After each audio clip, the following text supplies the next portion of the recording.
కిచెన్లో వంటలన్నీ ఈ స్టవ్ పై నుంచే చేశానండి. కొన్ని వందల వంటలు చేశానండి ఈ స్టవ్లో.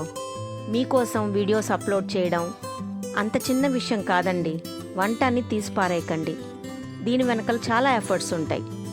కానీ ఏ రోజు నా స్టవ్ అలసిపోలేదండి, యాక్టివ్గా పనిచేస్తుంది.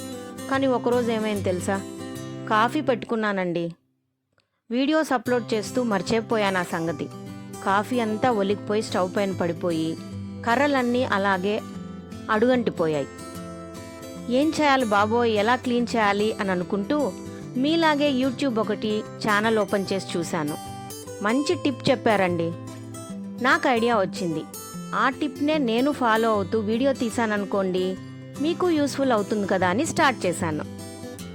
చూస్తున్నారు కదా, ఇలా కాఫీ అంతా పొంగిపోయి కర్రలు కట్టినప్పుడు ముందుగా అన్ని పార్ట్స్ని సెపరేట్ చేసి వాటిని ఒక వాషింగ్ పౌడర్లో వాటర్ వేసి నానబెట్టుకోండి. ఇప్పుడు ఒక మంచి టిష్యూ క్లాత్తోనో ఒక పొడిగుడ్డతోనో చక్కగా స్టవ్నంతా తుడుచుకోవాలి. చూస్తున్నారు కదా, డర్టీ అంతా టిష్యూకి అతుక్కుపోయింది. ఇప్పుడు వెనిగర్ మన ఇంట్లో ఎటూ ఉంటుంది, వంటల్లో యాడ్ చేసుకుంటున్నాం కదండి వెనిగర్. కాబట్టి ఆ వెనిగర్ చాలా యూస్ఫుల్ అండి ఇలాంటి డర్టీ పార్టికల్స్ అంతా రిమూవ్ చేయటానికి. ఇప్పుడు ఆ కర్రలు కట్టిన స్టవ్ పైన చక్కగా వెనిగర్నంతా స్ప్రెడ్ చేసుకోండి.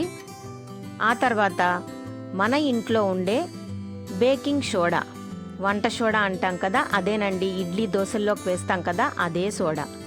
ఒక 2 స్పూన్లు తీసుకొని చక్కగా స్టవ్ పైనంతా పరుచుకోండి. ఇలా సోడా వేసానో లేదో వెనిగర్లో నుంచి బబుల్స్ వచ్చాయండి. చూస్తున్నారు కదా, అది ఒక కెమికల్ రియాక్షన్ వల్ల అన్నమాట. సో అంతా స్ప్రెడ్ చేసుకోవాలి. ఒక 15 నిమిషాలు అలానే వదిలేయండి. ఇప్పుడు మన ఇంట్లో స్టీల్ స్క్రబ్బర్ ఉంటుంది కదా, ఈ స్టీల్ స్క్రబ్బర్తో చక్కగా కొంచెం ప్రెషర్ ఇచ్చి బాగా క్లీన్ చేసుకోండి. 2-3 యూట్యూబ్ ఛానల్స్ వెతికానండి. వాళ్ళు సేమ్ టిప్ చెప్పారు. నిజమవుతుందో లేదో, వర్క్ అవుతుందో లేదో అని నేను కూడా డౌట్ పడ్డాను. But it's a miracle. నిజం చెప్తున్నానండి, చాలా బాగా వర్కౌట్ అయింది. అందుకే మీకు చెప్తున్నాను. ఇది చాలా యూస్ఫుల్ టిప్ అండి లేడీస్కి. సో చూస్తున్నారు కదా, మ్యాజిక్ జరగబోతోంది. మన కళ్ళ ఎదుటే మ్యాజిక్ జరిగిందండి. నిజంగానే నేనైతే షాక్ అయ్యాను. సో కొంచెం ప్రెషర్ ఇచ్చి ఇలా బాగా రబ్ చేసుకోవాలి. ఆ కర్రలన్నీ కూడా చక్కగా కొద్ది నిమిషాల్లోనే క్లీన్ అయిపోతాయి. చాలా సింపుల్ టిప్ కదండి. వెనిగర్ అండ్ కుకింగ్ సోడా, ఈ 2 ఉంటే మన పని ఈజీ అయిపోతుంది. సో ఇలాంటి షార్ప్ ఆబ్జెక్ట్స్, నైఫ్ కానీ చిన్న చిన్న సూది కానీ అలాంటివి ఏదైనా తీసుకొని కొద్దిగా సందుల్లో ఉండే డర్టీ అంతా కూడా తీసేసుకోవచ్చు. అన్నట్లు బర్నర్స్ కూడా చక్కగా క్లీన్ చేసుకోవచ్చండి.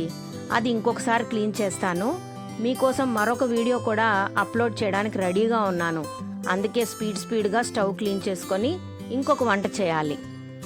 సో చూస్తున్నారు కదా, మళ్ళీ ఒక టిష్యూ పేపరు లేదా ఒక క్లాత్ తీసుకొని డ్రై క్లాత్ చక్కగా తుడుచుకోండి. అలాగే వాటర్లో కూడా క్లాత్ని పిండుకొని తుడిచేసుకున్నాం అనుకోండి, డర్టీ అంతా బర్న్ట్ డర్ట్ పార్టికల్స్ అన్నీ కూడా రిమూవ్ అయిపోతాయి. చక్కగా మళ్ళీ మీ స్టవ్ మిలమిలా మెరిసిపోతుంది. సో మీకు ఈ యూస్ఫుల్ టిప్ చాలా యూజ్ అవుతుంది అనుకుంటున్నాను. ఈ వీడియో మీకు నచ్చినట్లయితే తప్పకుండా మీ ఫ్రెండ్స్కి షేర్ చేయండి. అలాగే నా ఛానల్ని సబ్స్క్రైబ్ చేసుకోవడం మాత్రం మర్చిపోవద్దు. Thank you for watching viewers. Signing off from Mom's Kitchen. See you again. Bye bye.